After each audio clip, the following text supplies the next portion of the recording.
Okay, if everybody will take their places, we're getting to the appointed hour.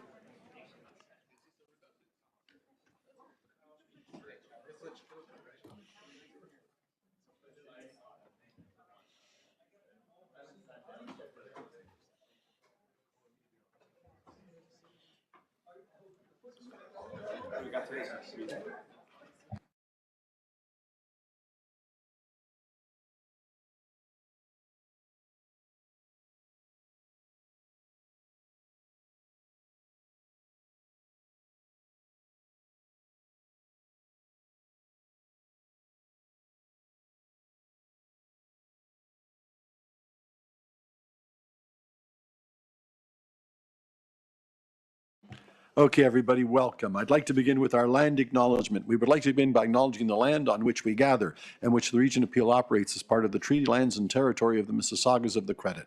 For thousands of years, Indigenous peoples inhabited and cared for this land and continue to do so today. In particular, we acknowledge the territory of the Anishinaabe, Huron-Wendat, Haudenosaunee, and Ojibwe Chippewa peoples, the land that is home to the Métis, and most recently, the territory of the Mississaugas of the Credit First Nation, who are direct descendants of the Mississaugas of the Credit. We are grateful to have this opportunity to work on this land, and by doing so, give our respects to its first inhabitants.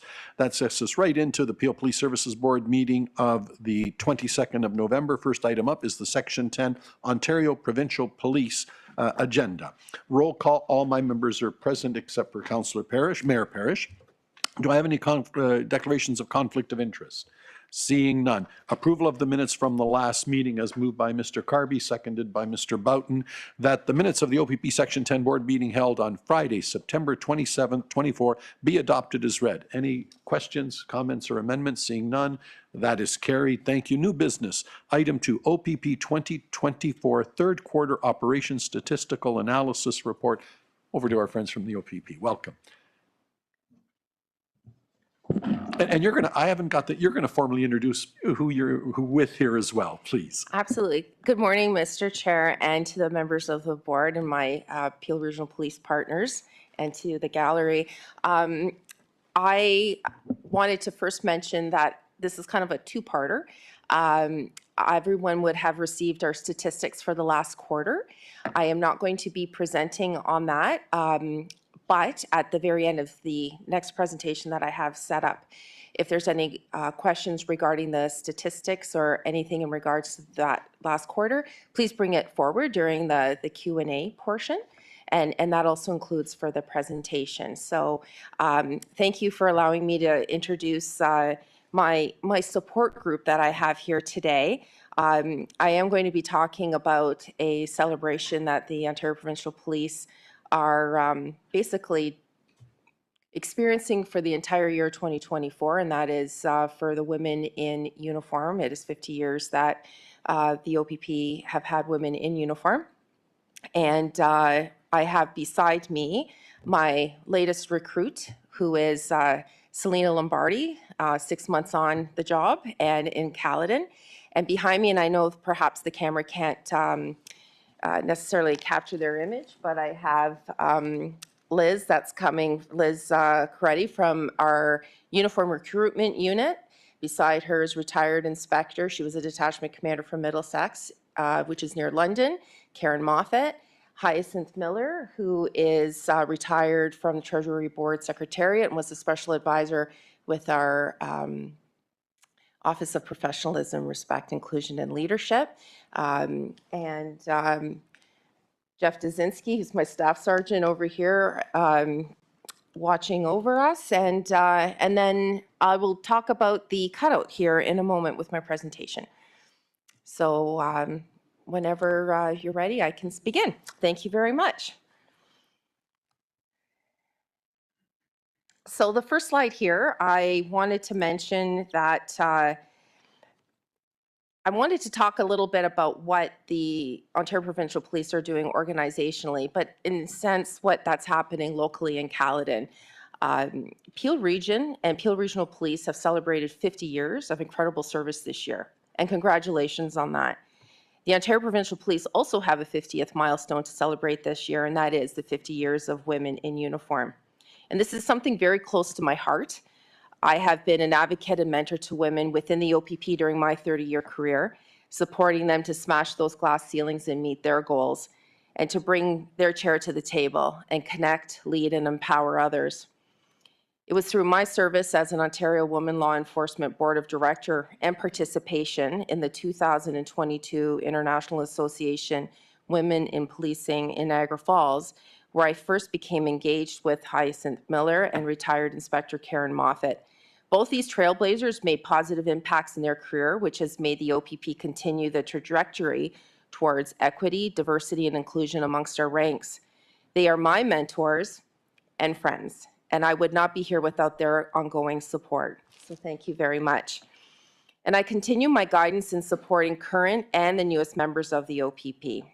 Probationary Constable Selena Lombardi, beside me of my detachment, has just completed 6 months at our detachment.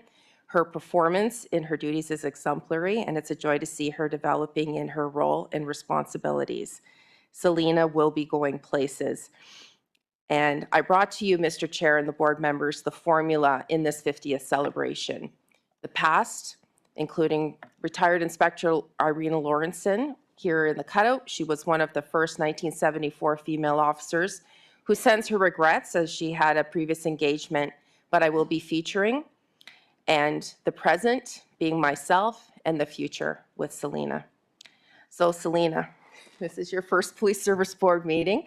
How about introducing yourself before the chair and the board members, and just share what your experiences have been like as one of our newest recruits in Caledon. Yeah, there you go. Okay. Hello. Hi, everybody. Thanks for having me. As the inspector said, I've been on for 6 months. It's been a long journey.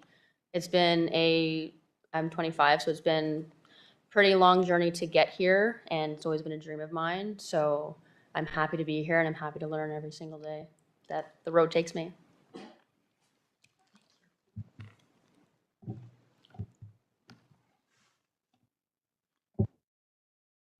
And Selena we are very fortunate because she actually lives in our detachment area in our municipality. So thank you, Selena. You can go back. Thanks. So in the early 1970s, attitudes towards women in policing were mixed, with most working in civilian roles. And in 1972, a task force led by Ontario Solicitor General's office found that women were being asked to perform officer duties, prompting support from the OPP Commissioner, Harold Graham at the time, to allow them to serve as full constables. The first 15 women, pictured here on the screen, in May of 1974, graduated as provincial constables in September of 1974. They faced challenges, including restrictive uniforms and mixed acceptance from peers and communities. I circled there the third from the right, Nancy Grossmith, and we're going to follow her story.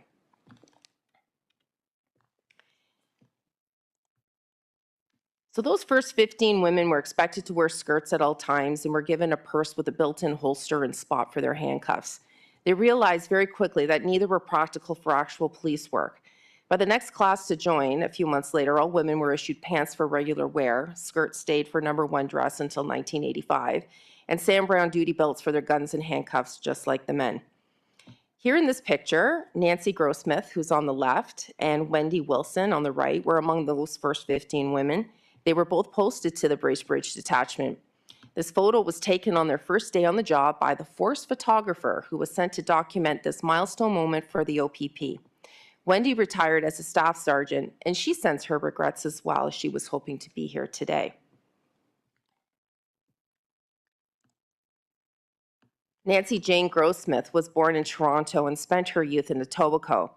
Nancy had an early interest in a policing career, which landed her as a job as a store detective at Towers Department Store, if you remember that store, while attending a law enforcement course at Humber College. It was no surprise to her friends and family that she went on to be one of the first female constables hired by the Ontario Provincial Police in 1974. Nancy was initially stationed in Bracebridge for 7 years, then transferred to Caledon OPP, where she served her community proudly for 23 years, retiring as a platoon sergeant in 2004. Described by her OPP colleagues as a trailblazer who led the way for all other young women, a true pioneer who kept up with any guy, along with being the real deal and tough as nails, showed the dedication Nancy had to service. I had the pleasure of meeting Nancy once when I was posted at a neighboring detachment. She was a leader and one who had earned the respect of her peers. And those comments I just shared about her, every single one was true. Sadly, Nancy passed away 2 years ago. Her legacy lives on because she is our history and we remember her. May she rest in perfect peace. This here is a recruiting pamphlet that was provided by our OPP Museum. I'll be sharing in a few slides the marketing of today's OPP uniform recruitment effort. As you can see, things have evolved since this artifact.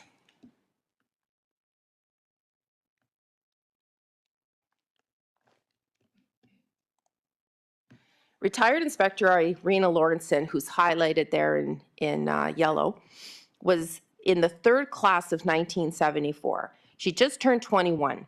She mentioned to me that they didn't have uniforms for the women when they first started.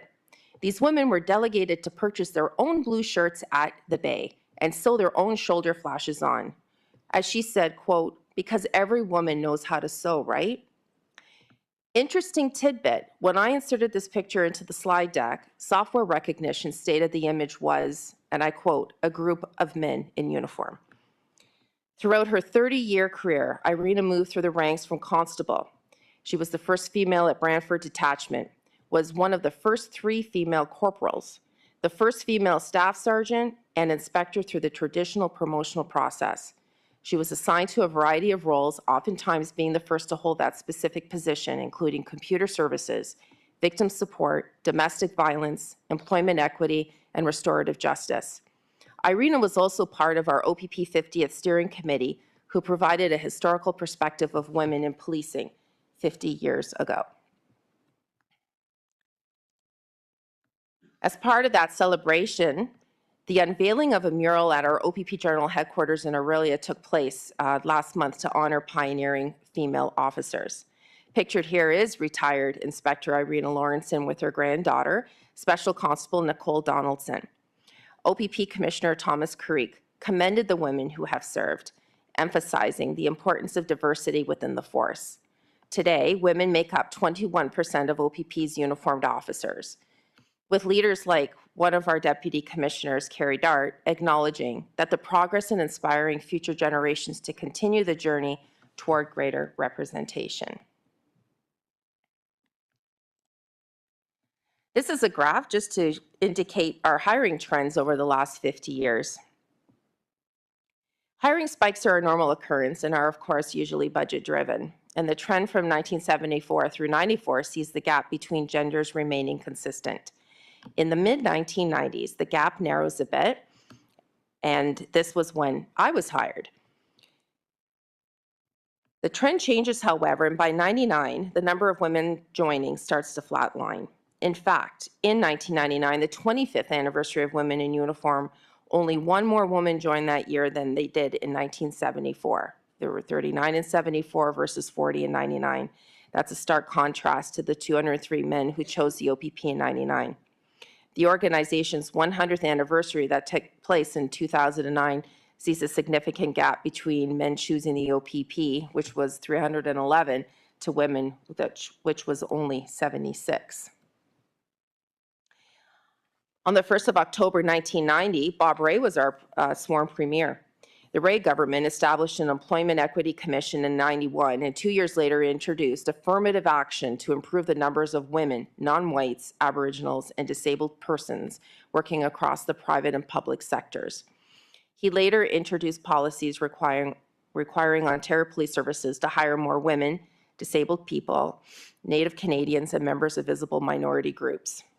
This picture here is Provincial Constable Gary Bruin and Probationary Constable Susan Talon back in 1974. A couple comments here that have been provided by Deputy Commissioner Chris Harkins, who is my Deputy Commissioner in Field Operations, and Deputy Commissioner Marty Kearns as well, regarding the leadership of the OPP and how we are embarking on a culture change to improve the mental health and the well-being of our members.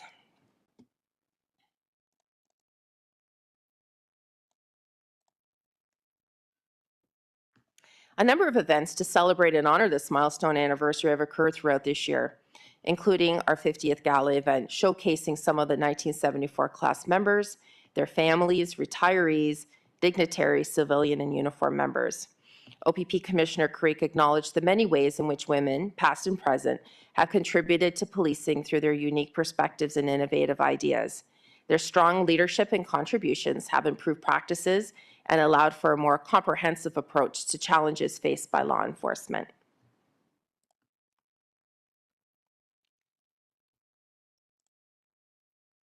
One of the training events the OPP is currently organizing, it's a first, it's called the Elevate Our Voices Summit for all OPP members. Keynote speakers will present a number of topics, including leadership, technology, wellness, to name a few. In this picture, it's Carol Ann Marshall, and she was the first Black female to join the OPP, and she was also the valedictorian of her class in 1978. So let's move on. I mentioned Elizabeth Coretti from Uniform Recruitment, who's present, and we'll take any questions at the end of the presentation. I'd like to focus also what we're going to be looking at doing for recruiting drives in Caledon.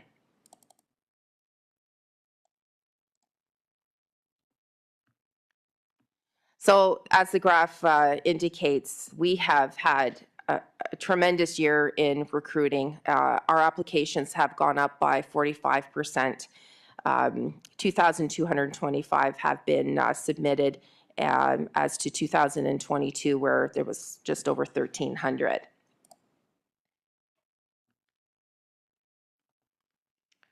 This year alone, we have hired just over 500 uniform members. This is a current statistic as of November 1st of this month.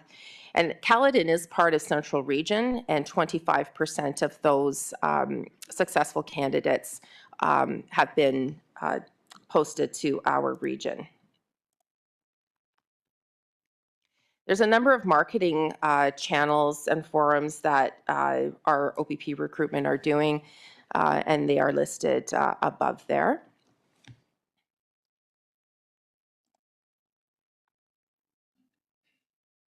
And several outreach events, many across the province and in Central Region. We've had some large-scale events, also events regarding women and trying to recruit them, and as well as diversity events. And here in Caledon, because the OPP is part of Ontario Public Service, the United Way campaign is currently going on. And on the 15th of November, we had detachment members and a local community partner agency attend a celebration at the local Gurdwara and raised over $1,000 to support the United Way campaign. Officers also provided information on OPP recruiting and provided valuable resources and information on mental health programs, addiction issues, intimate partner violence, and newcomer support to the community. My goal is I really want to focus on recruiting within our community. That way then they grow and develop in their community and retain them as well. I also welcome anyone who wants to come to this area to also put that in as a selection for their posting choices. This is just another social media blast out that went out regarding our latest recruits. We had 4 new recruits that just started 2 weeks ago. They attended with our community response unit, which is one of our enhanced units, to attend to learn more about the history and traditions within the Sikh culture. And that will be continuing as well with our membership at detachment. Other outreach events, we have been utilizing vehicle assets from our fleet services. This is also, I think it's called a gorilla box, where it's essentially a stage that can be set up at different community events. And I'm going to play a couple videos here. This is something that's been featured through our social media.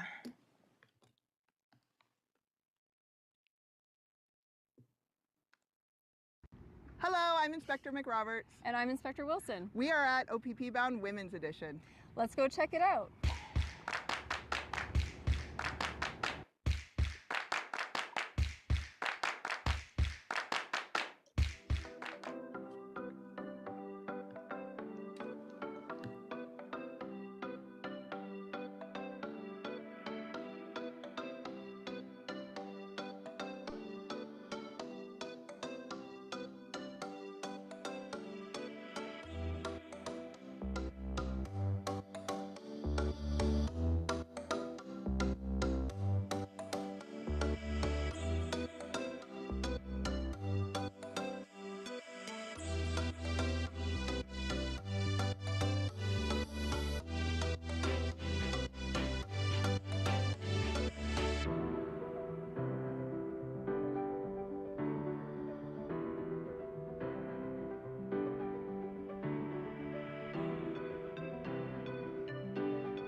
Hi everyone, welcome. This is OPP Bound Women's Edition. My name's Liz. I'm a part of the organizing committee.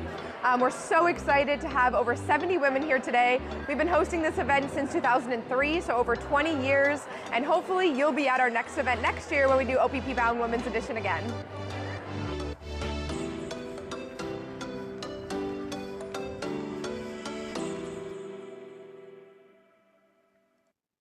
Good job, Liz. We're at the Women's National Show in Toronto. Today is the last day. We had an amazing weekend talking to so many different women about career options in the OPP. We are hiring. If you're looking for an adventure, come join us. Jen, what's your adventure? Well, I've been on my own adventure now with the OPP for 5 years, and I'm a member of the emergency response team, and we support frontline members all across the province. If you're looking for a challenge, you want some adrenaline, come work with us at the OPP. Check out opp.ca/careers.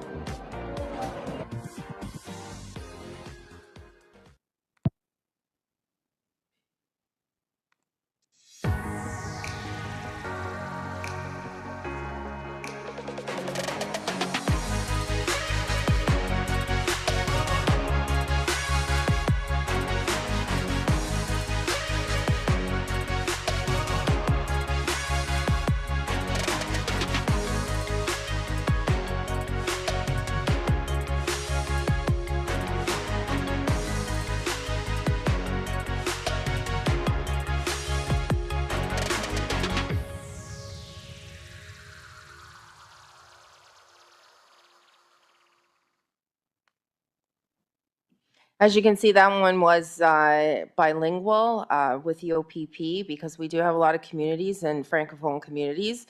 We respect the diversity that are in our communities that we serve. Hello, I'm Oh. Inspector McRoberts. And Stand I'm by. Inspector Wilson. We are at OPP Bound Women's Edition. We're at the Let's go Women's check it National out. Show in Toronto. Thanks, Kevin. We did do an earlier run. And just wrapping up, so these are just some of the event and marketing assets that have been used. You will see when you first arrived at your seats some of the recruiting pamphlets, which obviously is a lot different than the one that I showed you earlier from the OPP Museum. And also, because challenge coins are a neat type of souvenir to have, these were presented at our 50th gala event, and I thought I'd share that with my partners and friends here for yourselves.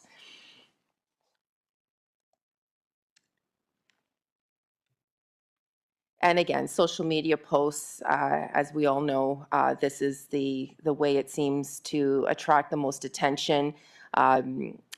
We do monthly checks. I can say at detachment through my region, it seems that Facebook is the most popular for subscribers, followed by Instagram and X. It could be X and Instagram, but definitely those are the top three. So we try to reach the masses, so to speak, amongst other events that we're conducting. Yesterday, we had a second-year class of police foundations from Sheridan College come, and we had some keynote speakers from our detachment. Jeff and I did our best to recruit, so to speak, and a lot of them actually live in this vicinity. So again, everyone's a recruiter, and I know PRP's here, but if you know anyone interested in working with the OPP in any capacity, it could be in civilian or uniform, please have them connect with OPP recruitment or look at opp.ca. And I'm open for any questions, and again, if I can't answer them, I have the support team also here. Thank you. And we have one, Mr. Bowden. I bet you're surprised that I have a question. I really have more of a comment. And Commander, so nice to have you here. Great presentation. I might add that in some of the conferences that we've been at, we get the percentage of what or how many women are in policing. Do you know what it is in the United States as an average? I know. It's 12%. You're at 21. The average in Canada is 22.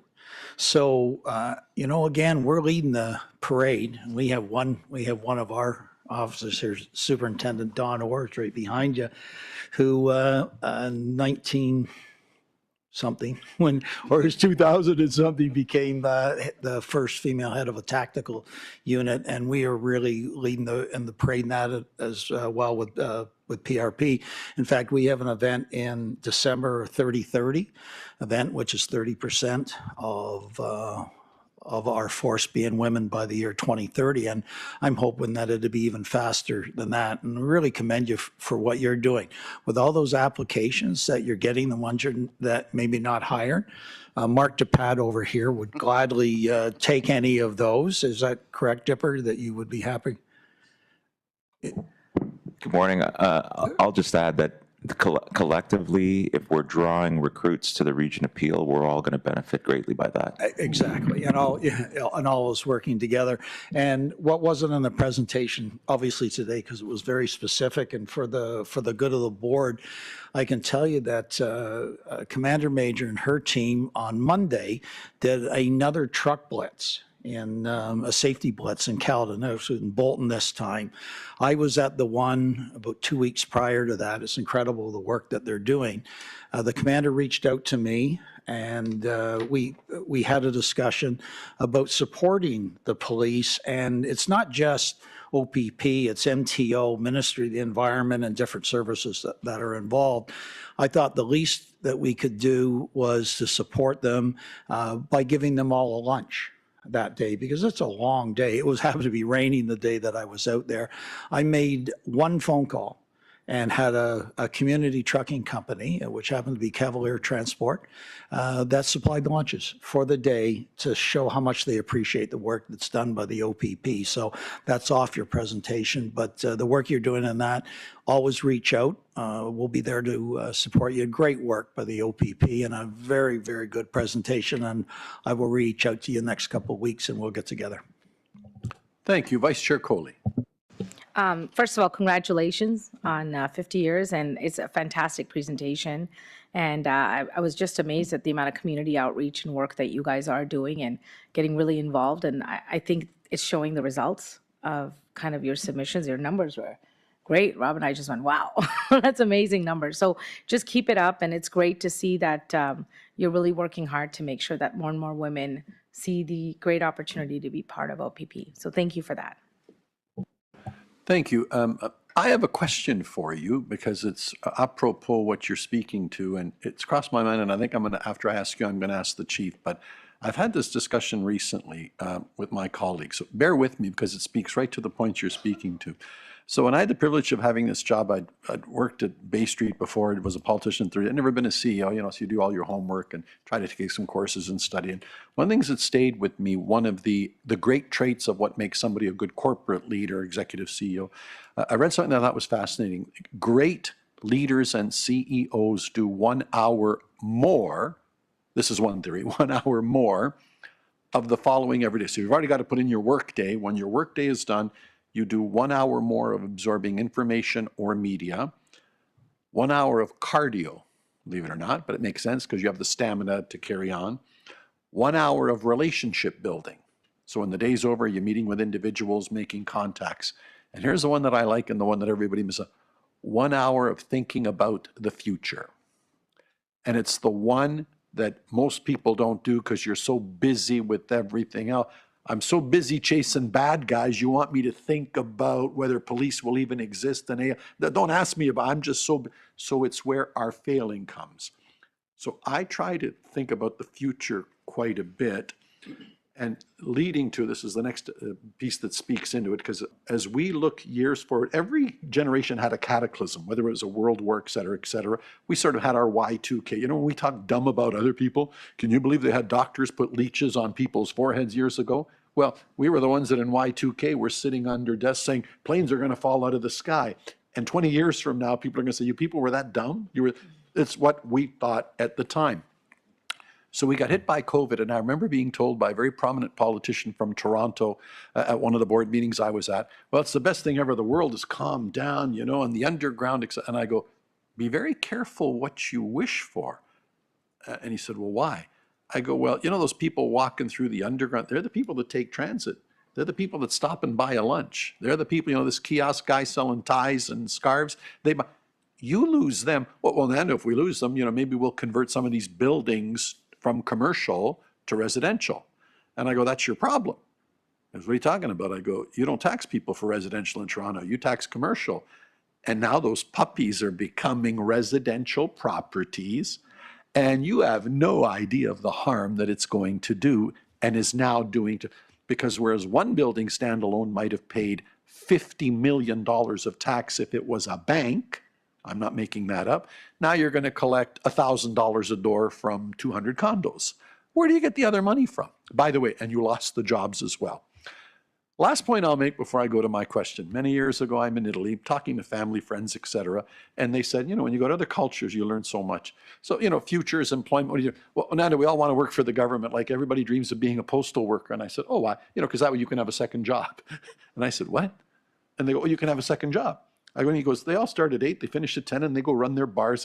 I go, well, that's kind of a perverse way of dealing with your marketplace, which brings me to my question.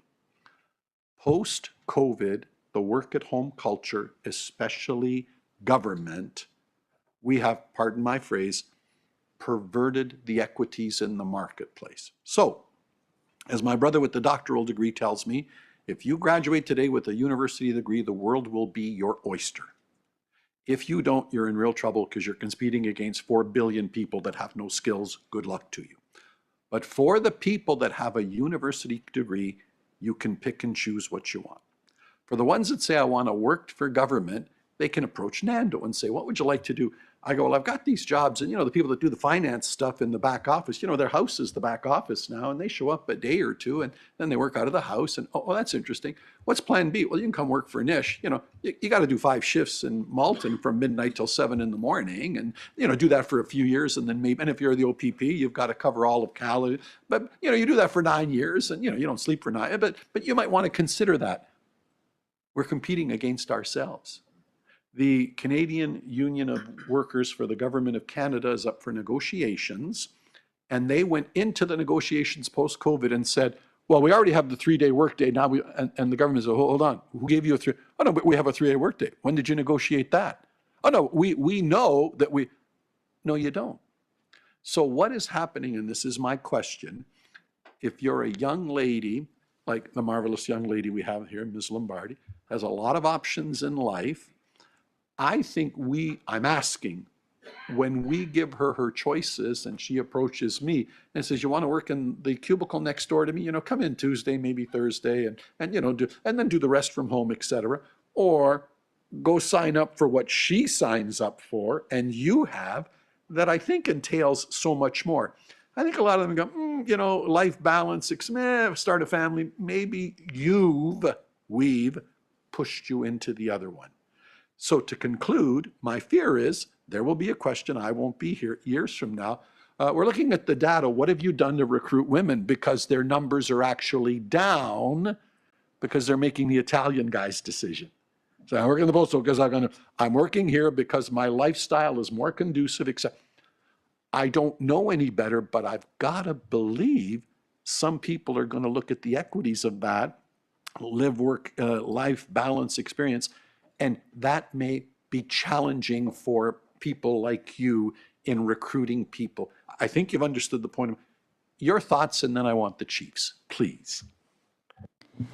Thank you, Chair. And I brought Liz down because I know that this is something, in speaking with her manager yesterday, is exactly that. There are some pressures and challenges on how do you attract, especially with the newer generation of people coming into, and how do you make police work exciting? You're right, it's not necessary. We are frontline. We don't have a hybrid schedule.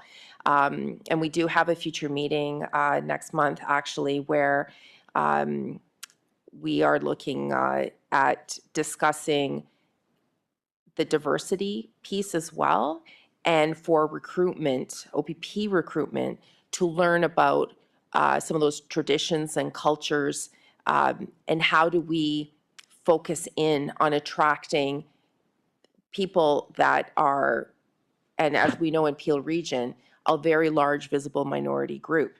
So maybe, and I know, Liz, I put you on the spot, is there anything that you could share to the chair and the board members perhaps that uniform recruitment is kind of, it's on their lens, and maybe some, without giving away the secret sauce to Peel, but we are working together. What are some of the things that you're working on? Good morning. Thank you for the question. So I guess a couple of things to note for sure is I think gone are the days where the OPP is sending people anywhere in the province, which is great. I think that we're moving definitely forward towards what you're explaining about the new generation and the demographics that we're trying to target.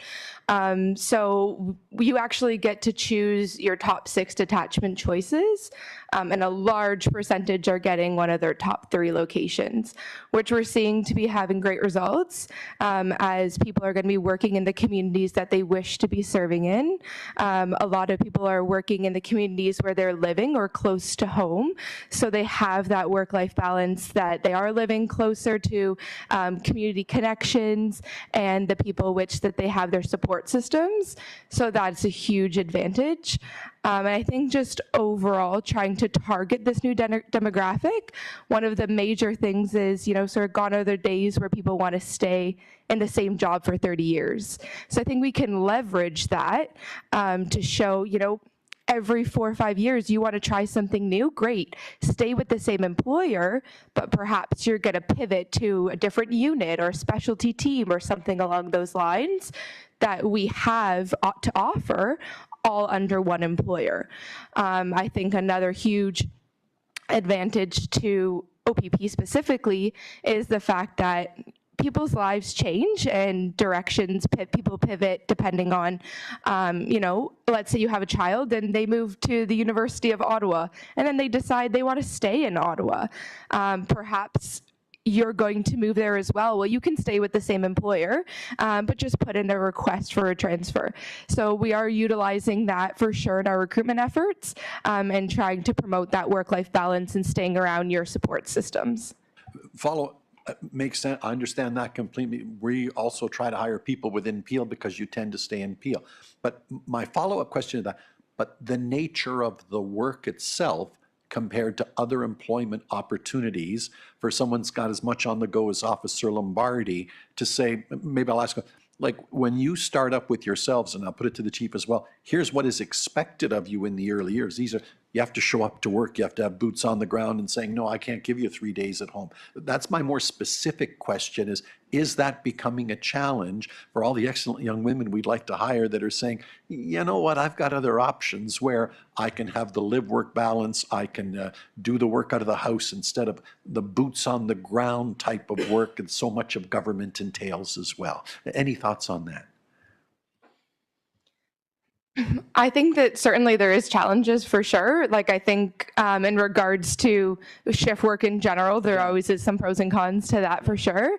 But we do see a lot of people still, especially women, actually very encouraged with our different recruitment efforts that we're hosting.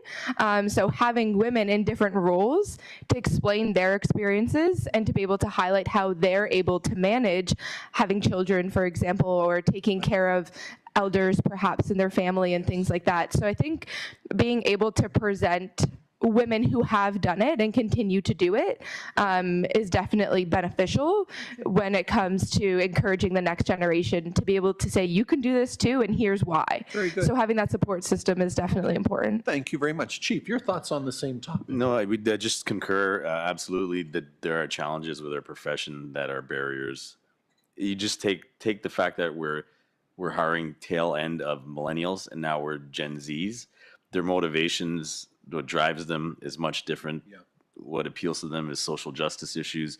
So to present our profession in a way that aligns their value set may not have been the recruiting strategy for any of us in this room, but it has to shift in order to get over those barriers that don't look appealing to our profession. And I can say that I know Commissioner Creek, myself, and the OACP have been, as we mentioned to the board earlier, are looking at discussions with the province to brand our profession in a different way. attracting females to the profession is one of the elements, but maybe Mark can top up what more locally what we're seeing. Thank you, Chief, and through you, Chair. Good morning. I just want to commend you for the efforts and the commitment to attract all different types of candidates, but specifically women to policing, because we are doing the exact same thing as you mentioned. And you're right, there are challenges and there are barriers. And what we're specifically focusing on when we're looking at recruits that are coming here and trying to attract them is providing them an environment where they know they're going to be given state-of-the-art equipment, training, support through our member wellness programs, give them a snapshot of exactly the line of work that they are signing up to do so that they're coming in fully informed.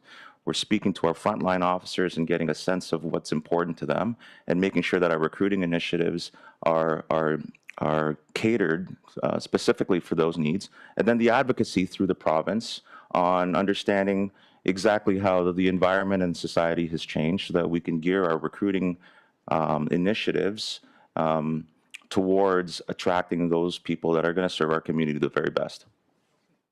My thanks to both for all. I'm glad we're mindful of it because it is a different workplace environment and a different gender. So that's good because I think we really have to stay on top of it or we'll be facing the consequences of it and we'll be asked about it certainly in years to come. So thank you very much for the presentation. Inspector, I come back to you now because I think actually we'll formally move receipt of the presentation. Mr. Boughton, Mayor Brown, all those in favor carried. Next item under new business, OPP 2024 third quarter operational statistic analysis report. Inspector, over to you.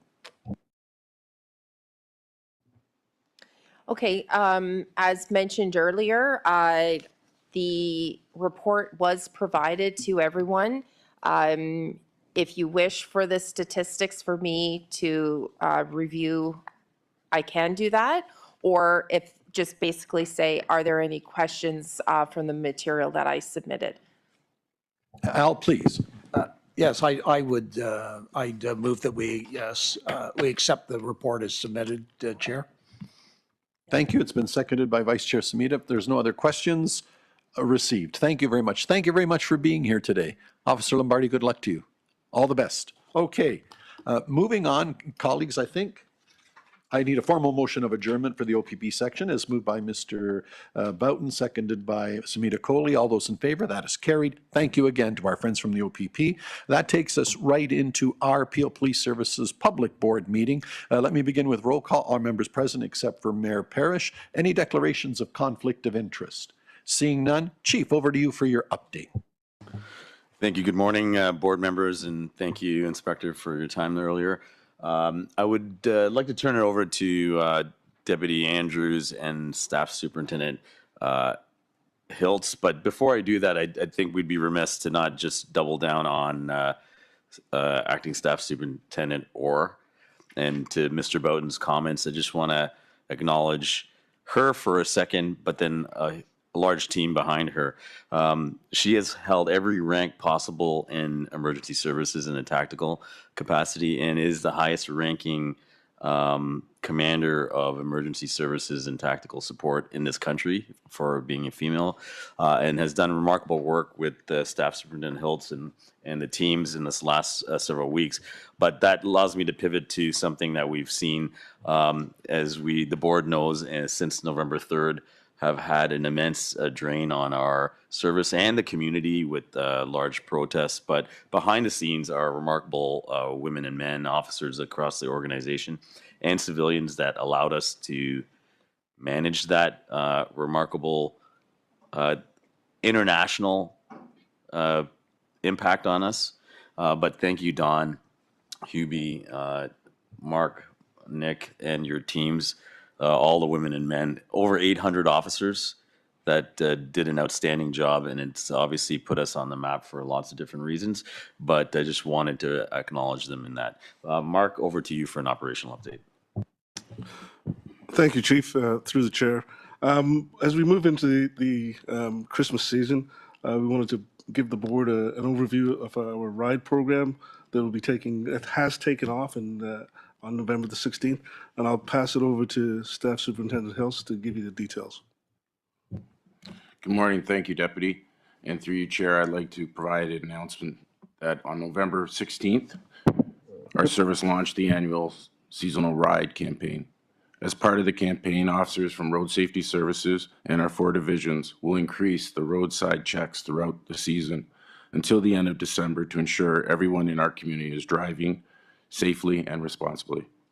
Impaired driving is the one leading cause of traffic fatalities and is entirely preventable. In 2023, our region saw 5 fatalities involving impaired driving, which, as we know, is one too many. Whether it is alcohol or other substance, driving under the influence is a choice that puts everyone in our community at risk. Last year, through our RIDE initiatives, our service laid 155 impaired-related charges and investigated over 12,000 vehicles. Additionally, 116 drivers received 3-day suspensions. And we will be out there again across the region this season checking drivers to ensure they are being responsible and not putting themselves or others at risk. Our annual seasonal ride campaign is more than enforcement. It's about awareness and prevention. And we are calling on our community to join us so we can ensure everyone has a safe and enjoyable holiday season. It's simple. If you are drinking or consuming anything that can impact your driving, you should not drive. On December 5th, we will be hosting the official launch to our seasonal ride campaign alongside our partners with MAD Canada to raise further awareness. We look forward to having the board present. Thank you. Thank you. Chief, back over to you and the team. Okay, go ahead at this moment. Go ahead, Patrick. If it's the right moment now. I remember last year seeing the results of that campaign. It amazed me how successful it was. And unfortunately, there are bad actors that who do drive under the influence. Are you able to share the results of last year's campaign? And I would love to look at ways to get that message out that we don't tolerate impaired driving in our region. Obviously, very topical right now. Thank you, Mayor. I can give you some, like a quick snapshot of last year's numbers, stats. We investigated 12,472 vehicles, laid 259 charges, and tested 4,023 ASD tests, which had a fail rate of a very high failure rate. And we had 117 people charged, a number of those by drugs as well as alcohol.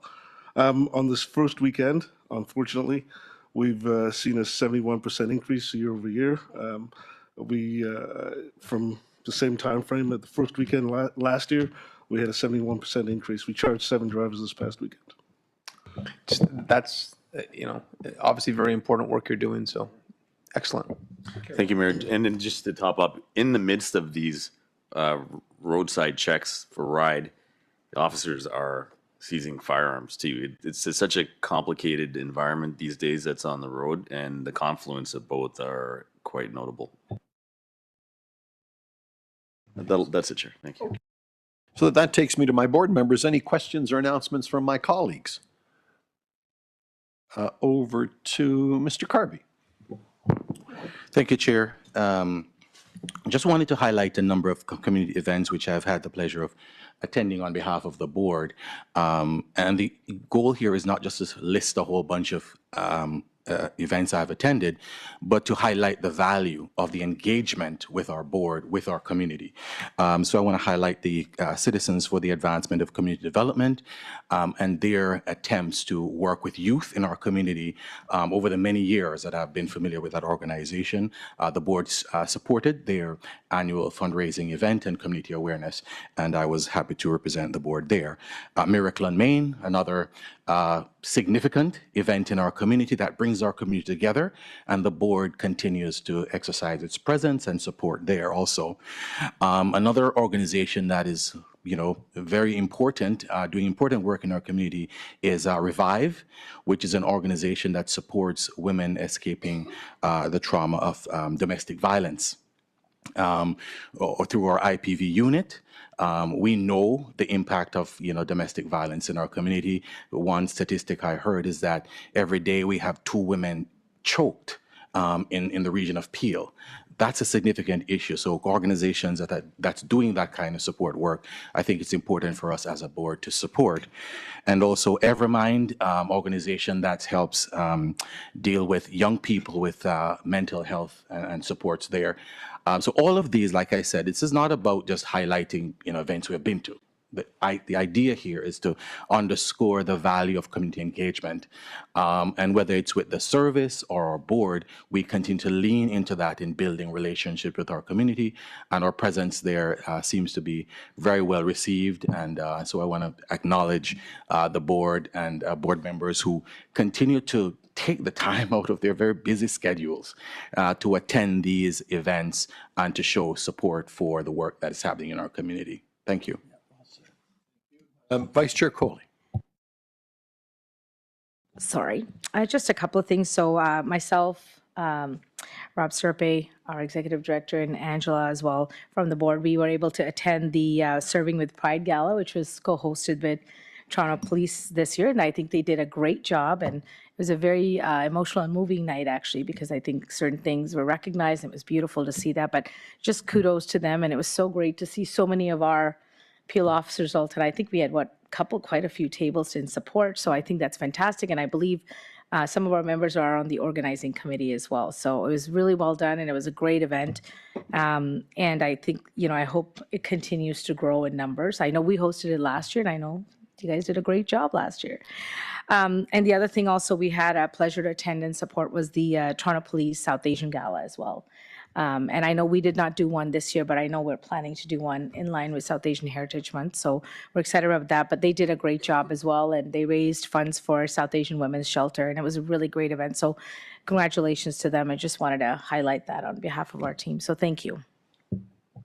Thank you. If I could, through the chair, and perhaps I'm going to call upon Mayor Brown in a moment, I really want to thank him because, over my life, I've been very blessed with such great progressive people like Mayor McCallion, my council colleagues in Mississauga here at the region, this police service. We're so incredibly progressive, but we keep our light under a bushel.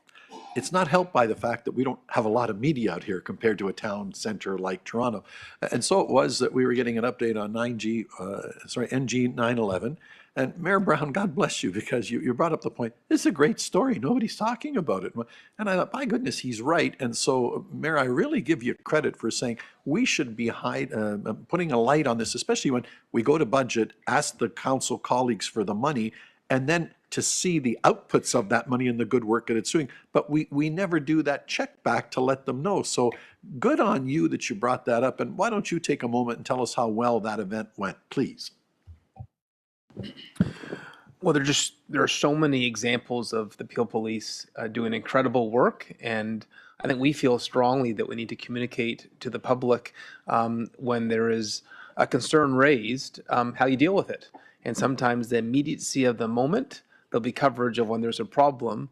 When it's solved, it doesn't necessarily get the same coverage. And I think with 911, I remember it was a massive issue in my community, and I'm sure everyone heard about it because WhatsApp shares videos virally. And there was a global TV episode that showed how 911 had not met the expectations we all had for it. And because of Chief Nish's leadership of the public awareness campaign, of resourcing the new positions at 911, and of course with Deputy Adwari's implementation of the next generation 911 software, you changed it. And a 78% reduction is now the gold standard in the country that I think every other big city police force would love to replicate the success. So thank you for giving me the opportunity just once again to say thank you for taking a pain point and solving it. As I said at the press conference, you give the PRP resources to fix a problem, they fix it. Patrick, thank you to you. Mr. Boughton. Thank you, and through you, Chair, I'd also like to express the same gratitude to you, Mayor Brown, on this, because when it was an issue, particularly in Peel with the 78 seconds and all the stuff that we were dealing with, the way you went at the issue, you did it with balance and not with anger, and said, okay, what do we do? How do we find the solution? And did that. And we found the solutions, and through you, Chief, DC, fabulous job that you've done. But that balanced approach of identifying a problem, looking for solutions, implementing solutions, and then letting the public know that, hey, we had a big problem, and have we fixed it?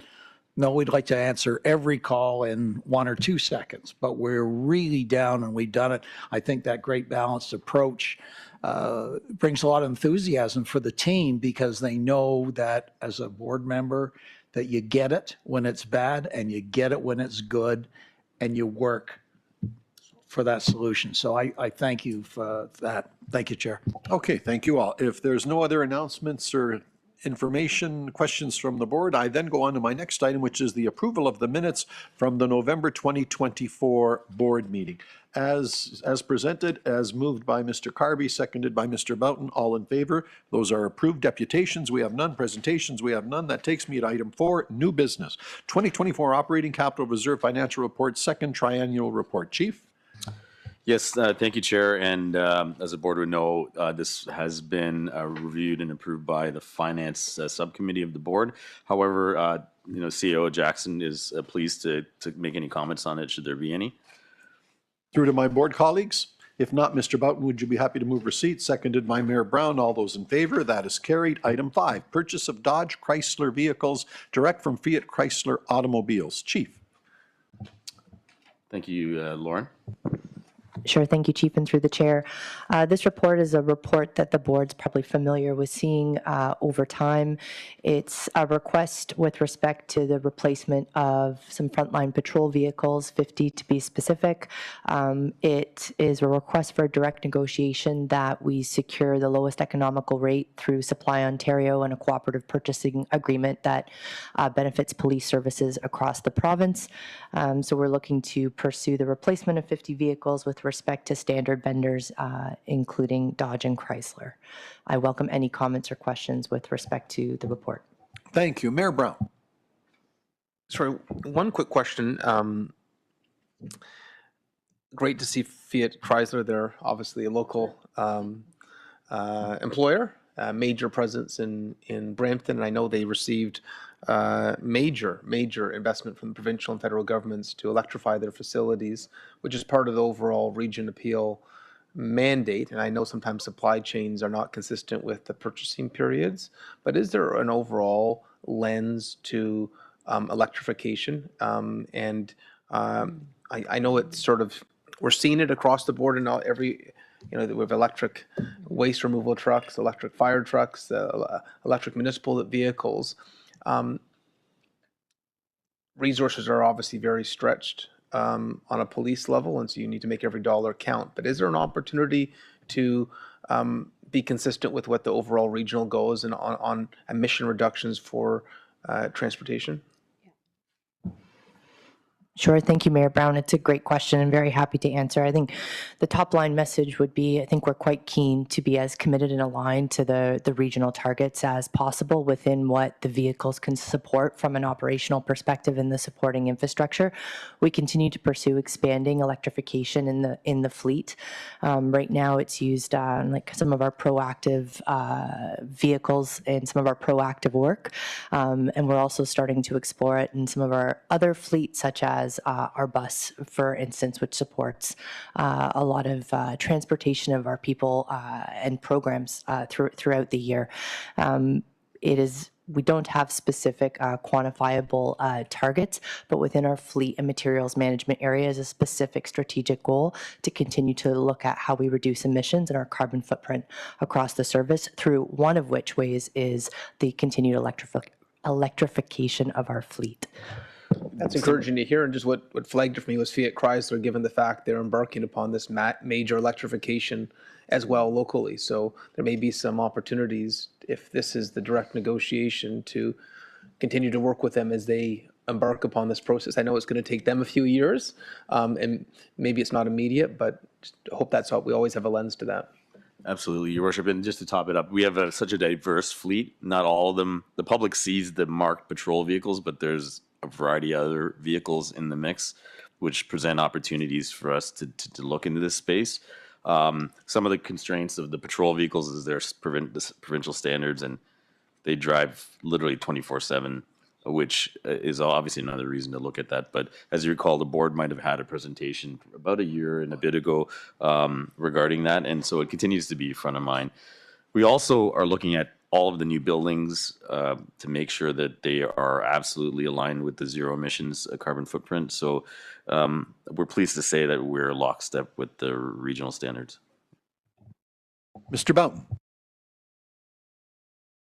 Thank you, and through you, Chair, when we look what's happening south of the border and the protectionism that will surely follow, starting in January of next year, with a new president and control of the Senate and Congress, anything that we can do to support industries that are not only Canadian or in Ontario, but specifically in our region, which we have with Stellantis and Ford in Oakville, which is in that area. So I've always been a big supporter of that, and I know a bit of a pain to Mr. Serpe when we've had meetings because I'm pretty forceful with it. So I think it's a great thing to do.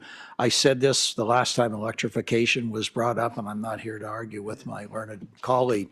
We need to, and you already said it, DC Jackson, that the operational considerations have to be at the front of any decision that's made on electrification, particularly when you've got 12-hour shifts with an incredible amount of technology in the cruisers and lights going and all the other things. And I said it before, I had an electric vehicle, and I had one that was fully electric, and it doesn't, they do not perform well in the winter months specifically. That Canada isn't going to be a great home for electrification in areas like police cruisers that have to be on the road for 12-hour shifts. So let us be careful, consider thoughtful when we're making any decisions on electrification. I think there are some areas, as the chief has said, that we can do that with cars that don't have to be on the road 12 hours a day. I'm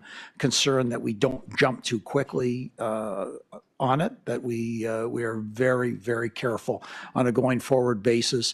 I know some of the things they're doing is taking cars and switching batteries out now. There's a lot of that's happening where instead of charging, it's a switch out. Those are the things that we're going to have to look at, DC Jackson, to understand that as we go forward in a very thoughtful way. Thank you, Chair. Thank you. And Mayor, thank you for bringing it up. I want to add the point, and Mayor Brown, I know you're well aware of it. At Peel, and we're very proud of this because I keep saying we're very progressive, every single decision we make is seen through an environmental lens in terms of our community for life. One of the things that I've learned now, further to your point, we were talking about this, an old building, 50 years old, everything's around 50 years old now. And it was time to retrofit some of the boilers, and we said, do we go electric? And so it leads to some questions. And we were looking at it, and it wasn't the whole system, it was just one. It was very, very expensive, but you have to bite the bullet. But what it led to was, because I asked, well, what if everything went electric and maybe the police division next door? And then they came back and said, you know what? You haven't got enough juice in the grid. And oh, yeah, I hadn't thought of that. You're not even close. Wow. And probably I'm a dumb Canadian, think we've always had energy. I always stick the plug in and juice comes out. That is another challenge altogether. And God bless the ministers on it. I've discussed it with them and they know it, but something to keep in mind as well, that we just assume, like, we looked after it, we just bought the fleet, or the region just did this, and then I go and plug in and you haven't got juice.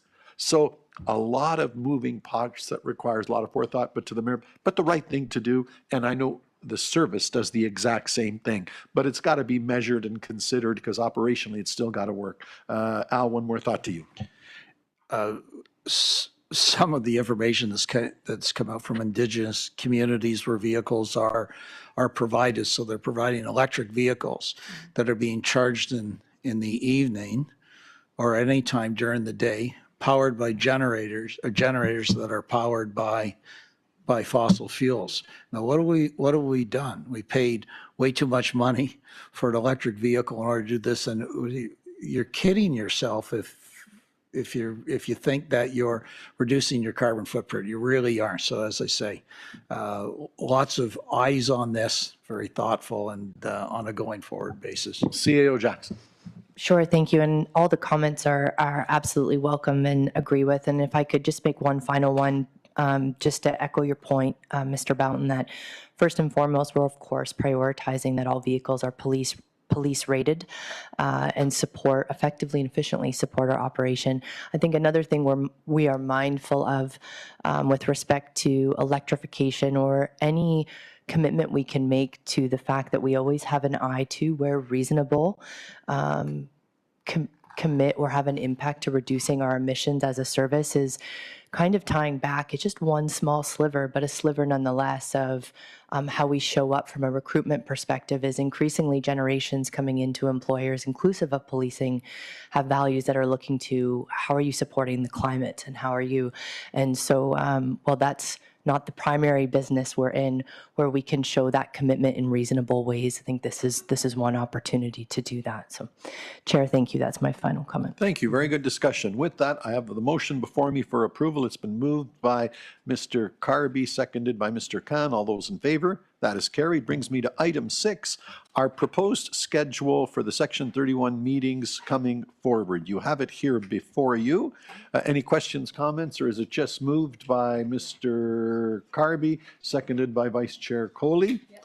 All those in favor? That is carried. Motion to adjourn by Mr. Carby, seconded by Mr. Khan. All those in favor? That is carried. And we now stand adjourned, but in a couple of minutes want to go right into our in-camera. So I will ask those that need not be here if in the next couple of minutes you could make your way, and we will start our in-camera session. Thank you.